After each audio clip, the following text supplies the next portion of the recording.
पिछले कई दिनों से फरार चल रहे राष्ट्रीय जनता दल के विधायक लालू परिवार के खासम खास रीतलाल यादव ने आत्मसमर्पण कर दिया। उन्होंने दानापुर व्यवहार न्यायालय के एसीजेएम 5 प्रियंका कुमार के कोर्ट में चिक्कू यादव, पिक्कू यादव, श्रवण व अन्य सहयोगी के साथ सरेंडर कर दिया है। खास बात यह है कि आज ही पटना में महागठबंधन की बैठक है। उस बैठक से पहले लालू परिवार के खासम खास विधायक ने कोर्ट में आत्मसमर्पण कर दिया।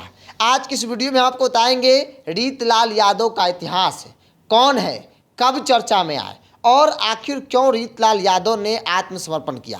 दरअसल पुलिस मुख्यालय से एक प्रेस रिलीज जारी किया गया था। इसमें बताया गया था कि एक बिल्डर के द्वारा खगौल थाने में एक लिखित आवेदन दिया गया है कि ग्राम कोथवा में उनके द्वारा अपार्टमेंट निर्माण कार्य कराया जा रहा है। इसको लेकर विधायक रीतलाल यादव तथा उनके सहयोगी ने उनसे रंगदारी मांगी है।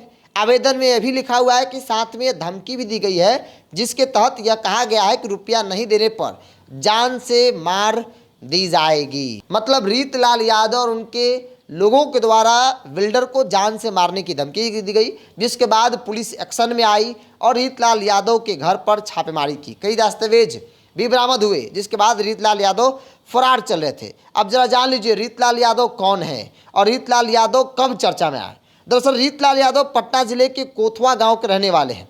अभी दानापुर से आरजेडी के विधायक है। बाहुबली विधायकों में एक नाम रीतलाल यादव का आता है। रीतलाल यादव के लिए कहा जाता है कि पटना जिले में उनका बोलबाला है, उनकी तूती बोलती है। रीतलाल यादव लालू परिवार के बेहद खास माने जाते हैं। साल 2016 में जेल में रहते हुए एमएलसी का चुनाव जीत गए। रीतलाल यादव पर भाजपा नेता सत्यनारायण सिन्हा के हत्या के आरोप भी लगे थे। रेलवे के ठेकेदार की हत्या मामले में चर्चा में आए थे रीतलाल यादव। रीतलाल यादव की सबसे अधिक चर्चा तब हुई थी जब दानापुर में भाजपा नेता सत्यनारायण सिन्हा की हत्या हुई थी।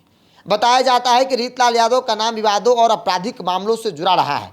वर्ष 2003 में भाजपा नेता सत्यनारायण सिन्हा की हत्या मामले में भी उनका नाम खूब चर्चा में आया था। बाद में सत्यनारायण सिन्हा की पत्नी आशा सिन्हा ने भाजपा से चुनाव लड़ा और विधायक भी बनी दानापुर से। फिर 2016 में जेल में रहते हुए रीतलाल यादव एमएलसी का चुनाव लड़े और जीत गए। 2020 में आरजेडी के टिकट पर चुनाव लड़ा और जीते। तब उन्होंने भाजपा के वर्तमान विधायक और स्वर्गीय सत्यनारायण सिन्हा की पत्नी आशा सिन्हा को चुनाव में हराया था।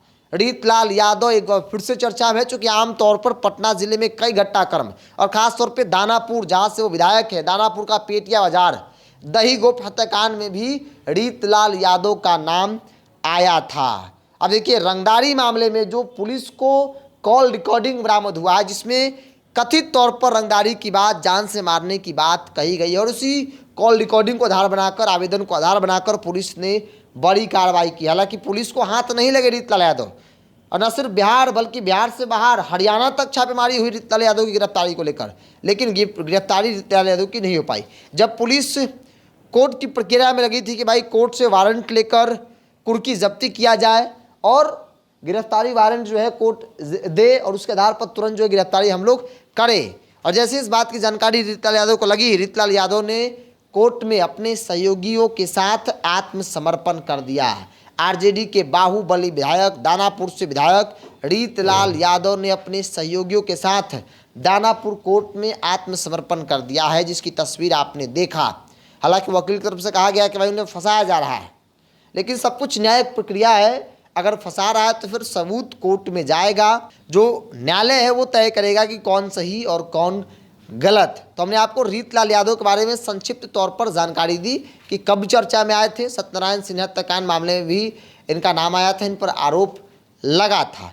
बहरहाल आप क्या मानते हैं, अभी अपनी राय को कमेंट्स बॉक्स में रखिए। इस पूरी रिपोर्ट में इतना ही। बहुत बहुत धन्यवाद।